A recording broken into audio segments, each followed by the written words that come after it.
사도들이 백성에게 말할 때에 제사장들과 성전 맡은 자와 사도개인들이 이르러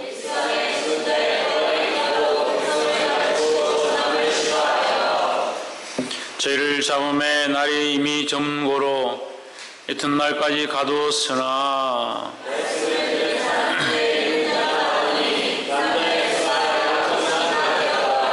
이튿날에 관원과 장로와 서기관들이 예루살렘에 모였는데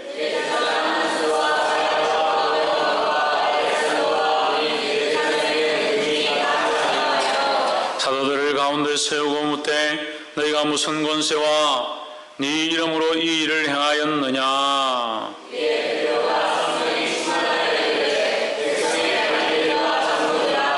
만일 병인에게 행한 착한 일에 대하여 이 사람이 어떻게 구원을 얻었느냐고 오늘 우리에게 질문하면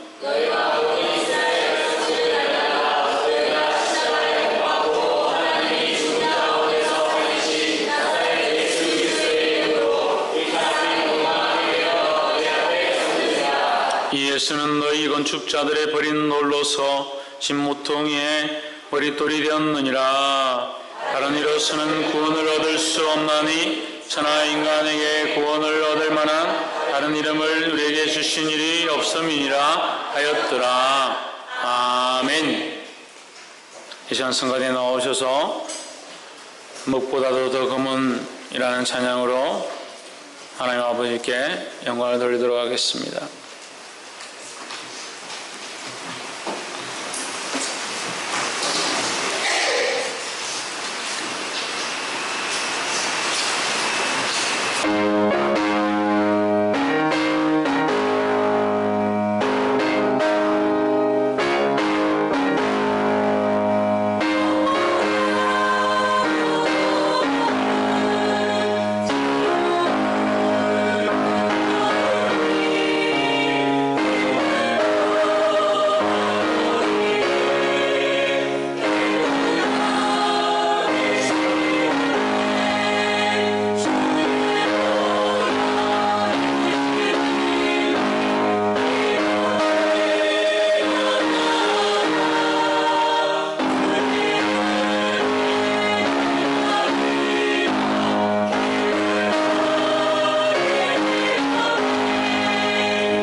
우리 다 같이 기도하겠습니다. 오늘도 우리 안에 살아 역사하신 하나님, 주의 이름을 찬양합니다. 죽을 수밖에 없는 죄인들을 주님 앞에 불러주시고 이미 죽었던 우리에게 영원한 생명도 허락하심을 감사합니다. 오늘 이 말씀을 들을 때 살아계신 하나님 영광을 보게 하시고 주님 우리를 향하신 거룩한 사랑들을 발견할 수 있도록 도와주시옵소서. 회복되어지게 하시고 강건케 하시고 두려워하지 아니하며 담대히 나아가 하나님의 영광을 드러낼 수 있도록 간섭하여 주시옵소서. 감사하며 살아계신 예수 그리스도 이름으로 기도하옵나이다. 아멘. 할렐루야. 우리 옆에 사는 인사를 사랑합니다. 축복합니다. 할렐루야. 많은 사람들이 무엇을 믿든지 어떠한 종교를 믿든지 그걸 얻는 것은 다 똑같다. 다 나름대로 유익이 있고 그것들을 통해서도 얼마든지 천국에 갈 수 있다 이렇게 얘기를 합니다. 하지만 하나님께서는 우리에게 구원 얻을 만한 다른 이름을 주신 적이 없는 줄 믿습니다. 오직 예수 그리스도 외에 다른 길이 없다라는 겁니다. 그래서 우리는 누구를 믿어야 하느냐? 예수 그리스도를 믿어야 합니다. 오직 진리만을 선포해야 하고 예수 그리스도만을 말해야 합니다.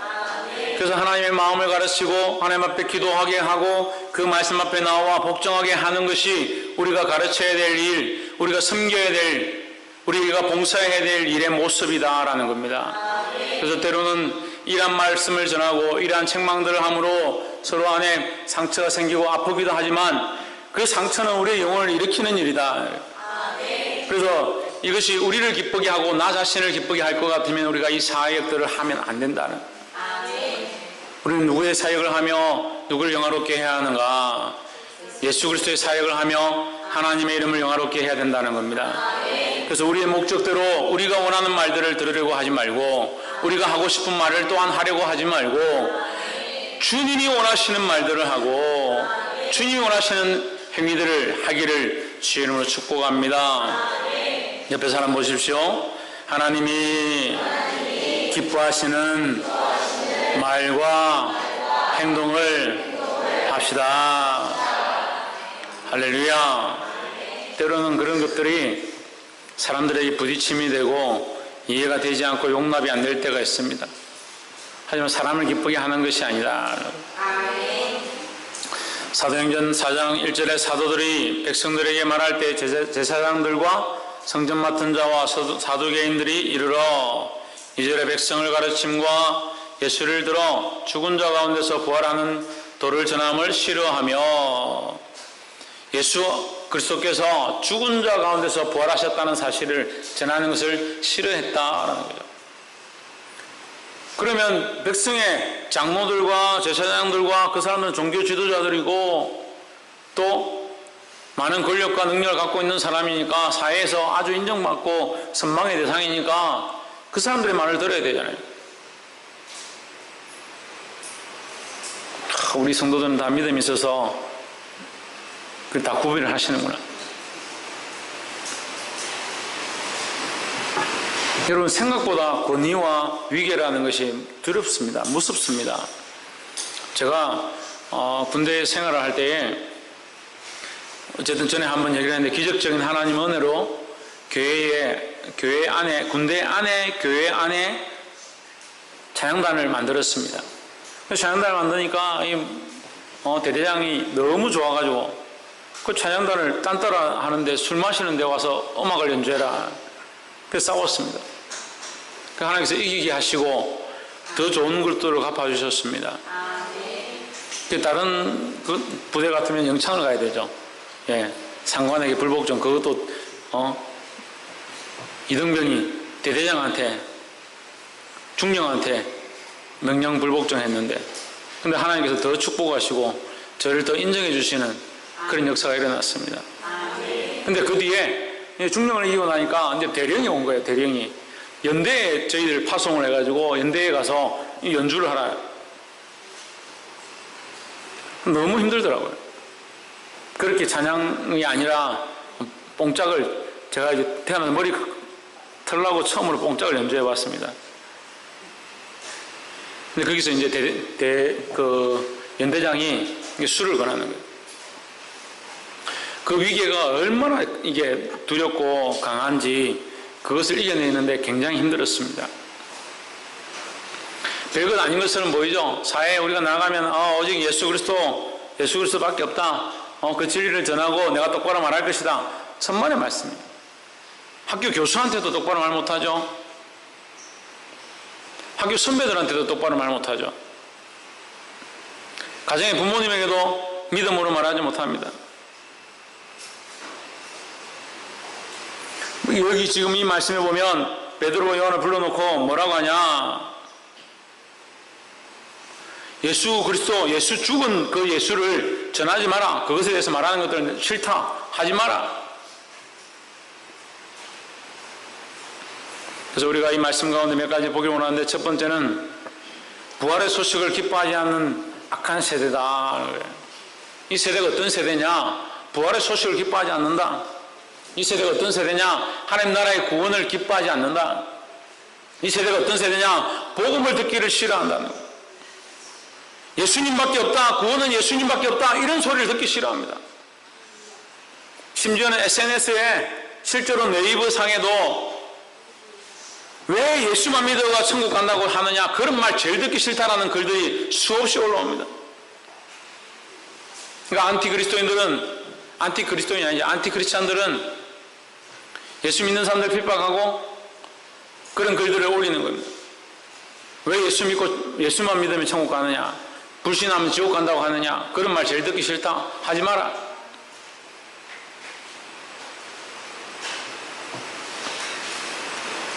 안타깝게도 그런 상황 가운데 믿음의 사람들이 믿음을 지키고 하나님의 영광을 드러내야 하는데, 현실은 좀 거기서 멉니다.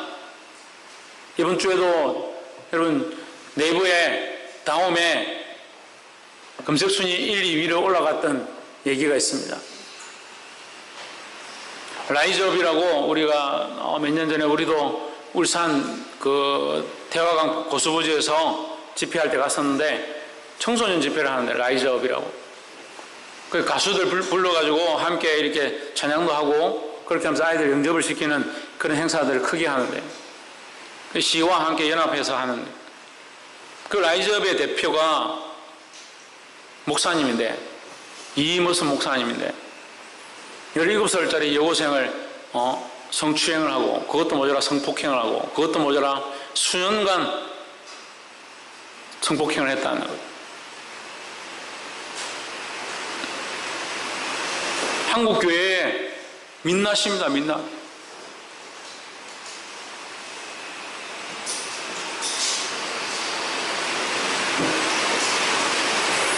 그런 것들이 올라오면요, 얼마나 댓글도 많이 달고 얘기도 많이 전하고 하는지 안타깝다는 거예요. 왜 그렇게 할까? 예수 그리스도의 바른 진리를 전하는 것을 싫어하니까 진리가 아닌 것들을 더 소문을 내고 더 주장하는 겁니다. 교회에 안 좋은 점, 교회 수련회 가면 힘들게 한다, 전력체한다, 아이들 뼈 빠지게 한다, 굶긴다, 제대로 안 먹인다. 큰 사람 교회 가면 목사님이 맨날 혼내고 야단친다, 똑바로 예배 안 드리면 손바닥을 때리기도 한다. 그런 안 좋은 것들만 부각하는 거예요. 여름 행사 가운데 눈물 흘리며 땀을 흘리며 아이들을 위하여 봉사하고 수고하는 그런 얘기는 한마디도 안 해요. 사람이 원래 그렇지만 악한 것들은 더 뭘 하느냐? 진리에서 벗어나기 원합니다. 이 세대가 그렇다는 거예요. 기가 가려워 자기 사욕을 쫓는 스승을 많이 둔다. 디모데후서 4장 말씀에. 기가 가려워서 자기 사욕을 쫓는 스승을 많이 들고,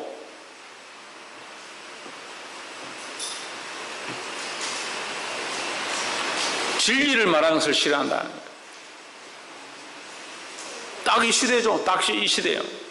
심지어는 교회 안에도 진리를 말하는 거, 예수 그리스도를 말하는 거, 십자가의 길을 말하는 거, 예수를 믿으면 고난이 있고 십자가의 길을 가야 하고 자기 삶을 희생해야 되는 것에 대해서 선포하지 않고 말하지 않습니다.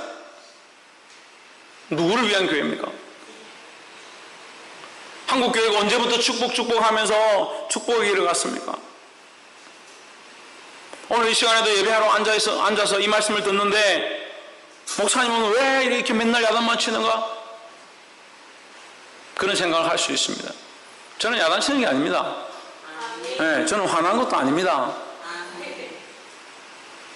제가 여러분들 뭐 얼마나 안다고 화를 내고 야단치고 해야 됩니다.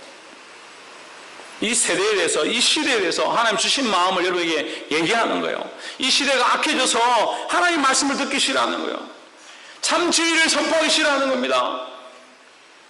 바른 말하고 십자가의 도를 말하고 죽어야 산다는 말씀을 전하면 교회가 부흥 안 한대요. 그래서 우리 교회가 힘든 것 같아요. 잘 부흥이 안 되고 계속 있던 힘들어하는 사람들은 교회를 떠나기도 하고. 그래도 여러분 보십시오. 교회가 항상 그대로 유지되고 있습니다. 그래서 그것은 사람이 하는 것이 아니다라는 거죠. 아멘 안 하는 거 보니까 안 믿는가 보네. 교회의 부흥은 하나님이 하시는 줄 믿습니다. 그래서 사람이 할 것 같으면 사람들에게 잘 보여야 하고, 사람이 원하는 말을 해야 되고, 사람이 원하는 설교를 하고, 예배 시간에 떠들어도 가만히 놔둬야죠. 수옥이.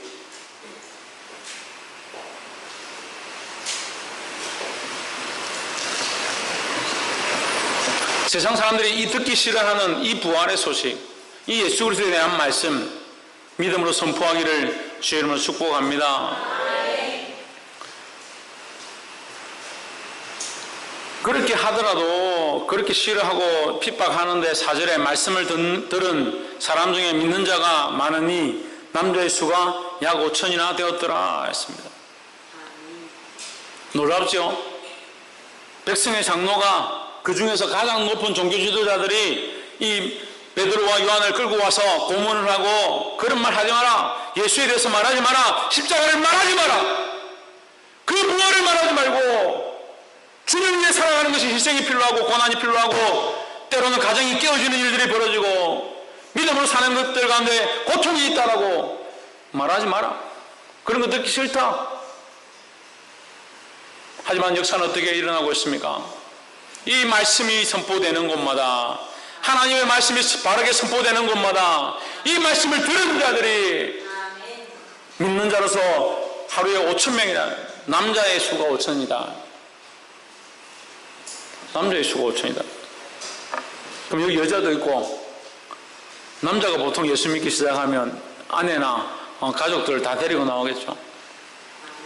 남자의 수가 5,000이면 뭐 한 15,000명이나 2,000명 가까이 되는 겁니다. 2만 명 가까이 되는 겁니다. 이 방기 동네가 지금 한 4,500명 정도 된답니다. 이런 역사가 있기를 소망합니다. 우리가 이 말씀을 전파함으로 여기 4,500명, 5,000명이 이 교회에 다 들어오면, 예수 믿고 다 회복되면 여기 오면 좋겠습니다.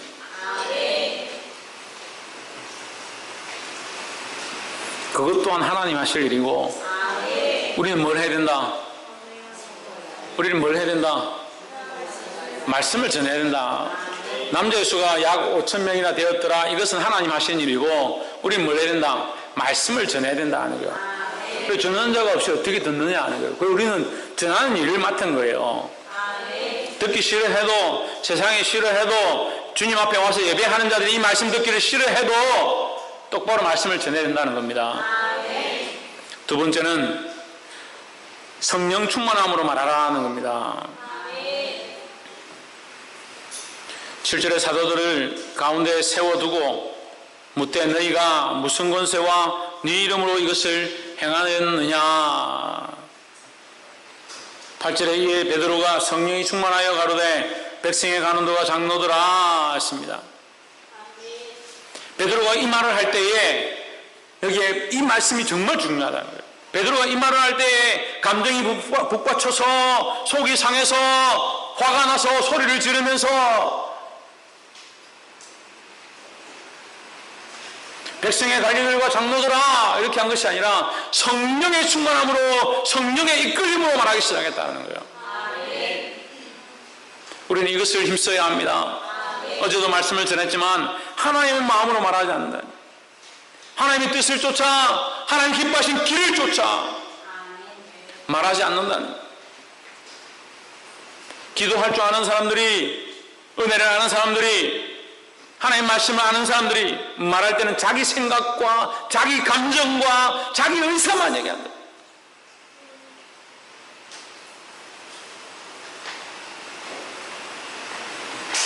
지금은 그런 일이 없겠지만 지난 몇 년 전에 제가 그걸 기억합니다.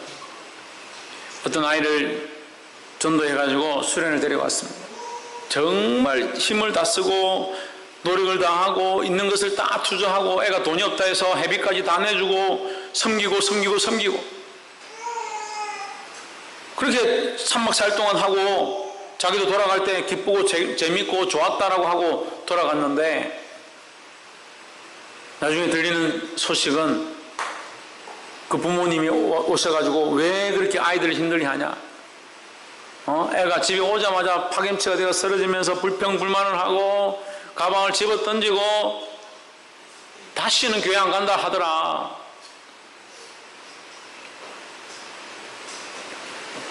그래도 그 아이가 교회는 잘 나오고 있어요. 그러면 그 말로 통해서 그 가정이 일어나겠습니까?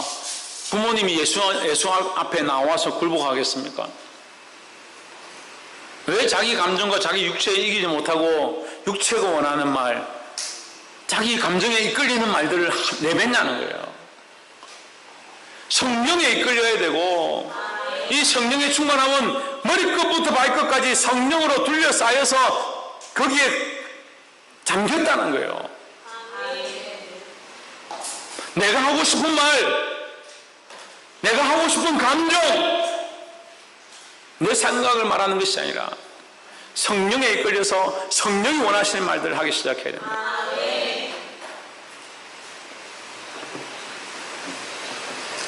사랑하는 성도 여러분, 이 성령의 충만함으로 주님이 원하시는 말들 하기를 주의 이름으로 축복합니다. 9절에 만일 병인에게 행한 착한 일에 대하여 이 사람이 어떻게 구원을 얻었느냐고 오늘 우리에게 질문하면 너희와 모든 이스라엘 백성들은 알라. 너희가 십자가에 못 박고 하나님이 죽은 자 가운데서 살리신 나사렛 예수 그리스도의 이름으로 이 사람이 건강하게 되어 너희 앞에 섰느니라 했습니다. 할렐루야. 이렇게 말하는 것을 볼 때에 13절에 보면, 우리 본문에는 없는데 13절에 보면 저희가 베드로와 요한이 기탄 없이 말함을 보고 그 본래 학문 없는 범인으로 죄인으로 알았다가 이상히 여기며 또 그 전에 예수와 함께 있던 줄도 알고 이 얘기를 하는 거예요. 베드로가 말하는데 기탄 없이 말한다. 뭘 기탄 없이 말했느냐? 네가 이것을 전하는 것이 싫다. 이거 하지 마라. 이렇게 하는데 베드로가 앞에 서서 성령 충만해서 뭐라고 하냐? 관원들아, 장로들아, 내가 뭘 잘못했느냐? 내가 병을 고친 것밖에 없다. 병을 고친 것도 내 힘과 내 능력이 아니라 나사렛 예수의 이름으로 했다. 이것이 뭐가 문제냐? 뭐가 죄냐? 사람을 고쳤고 병든 자를 회복해 했는데 그게 뭐가 문제냐? 얼마나 지혜롭게 말했습니다. 이렇게 말하니까 이 사람들이 이게 학문도 없고 무식하고 어부고 글도 모르는 사람이 어떻게 이렇게 말을 잘할까? 그냥 깜짝 놀란 거죠. 성령은 우리의 연약함들을 회복해 하는 줄 믿습니다. 그래서 우리의 지혜와 능력을 말하지 말고 성령의 이끌리심으로 말하고 성령의 이끌리심으로 기도하고 성령의 인도하는 대로 하나님의 마음을 선포하기를 주의 이름으로 축복합니다. 옆에 사람 보십시오. 하나님의 마음을 가집시다. 할렐루야. 마지막으로 11절 이 예수는 너희 건축자들의 버린 돌로서 집 모퉁이의 머릿돌이 되었느니라. 12절 다른 이로서는 구원을 얻을 수 없나니 천하 인간에게 구원을 얻을 만한 다른 이름을 우리에게 주신 일이 없음이니라 했습니다. 우리는 오직 예수 그리스도의 이름만, 예수 그리스도의 이름만이 구원이심을 전해야 한다라는 겁니다. 오늘 이 말씀을 듣는 여러분, 세상이 듣기 싫어해도 성령의 인도하심으로 성령의 충만함으로 지혜의 말들을 해야 하고 더더욱 그 지혜의 말 가운데 무엇을 선포해야 되는가? 예수 그리스도의 구원자 되심을 선포해야 된다는 겁니다. 은혜를 받았습니다. 하나님 만났습니다. 십자가의 도를 알고 예수님을 압니다. 그러면 누굴 전해야 되냐? 예수 그리스도의 구원자 되심을 전해야 된다는 거예요. 나는 구원받았습니다. 나는 천국 갑니다. 나는 이제 영원한 소망이 있습니다. 그런 사람이 어떻게 예수님을 안전할 수 있겠냐는 거예요. 왜 전하지 못하느냐? 우리 안에 이 구원의 연약함들이 있어서, 하나님 나라에 대한 소망의 연약함이 있어서, 믿음이 없어서 이 예수 그리스도를 똑바로 전하지 못하는 거예요. 복이 되기를 주 이름으로 축복합니다. 다른 이로서는 구원을 얻을 수 없다라고 했습니다. 이 구원의 문제는 누가 주신 거냐? 하나님께서 주신 겁니다. 하나님께서 누구에게 주셨냐? 예수 그리스도에게 주셨습니다. 그래서 예수 그리스도가 아닌 다른 길로는 하나님 나라에 들어갈 수 없다는 거예요. 때로는 도를 배우고 불도를 배우고 다른 종교를 섭렵해서 지식이 많아지고 지혜가 많아지고 똑똑해지고 뭔가 깨닫게 되고 마음이 편안해질 수는 있습니다. 하지만 거기는 뭐가 없다? 구원이 없다는 거예요. 또 더더욱 교회를 다녀도 열심히 이 교회 저 교회 다니고 수많은 예배에 참석하고 헌금을 수없이 낸다 하더라도 그 안에 예수 그리스도가 없으면 다른 이름으로는 구원을 얻을 수 없기 때문에 예수 그리스도가 없으면 영생이 없는 줄 믿습니다. 사랑하는 성도 여러분, 이 예수 그리스도를 온전히 믿음으로 구원을 얻고 또한 나뿐만 아니라 다른 이들을 구원의 길로 이끌어드리는 저와 여러분의 삶이 되기를 주의 이름으로 축복합니다. 기도하겠습니다.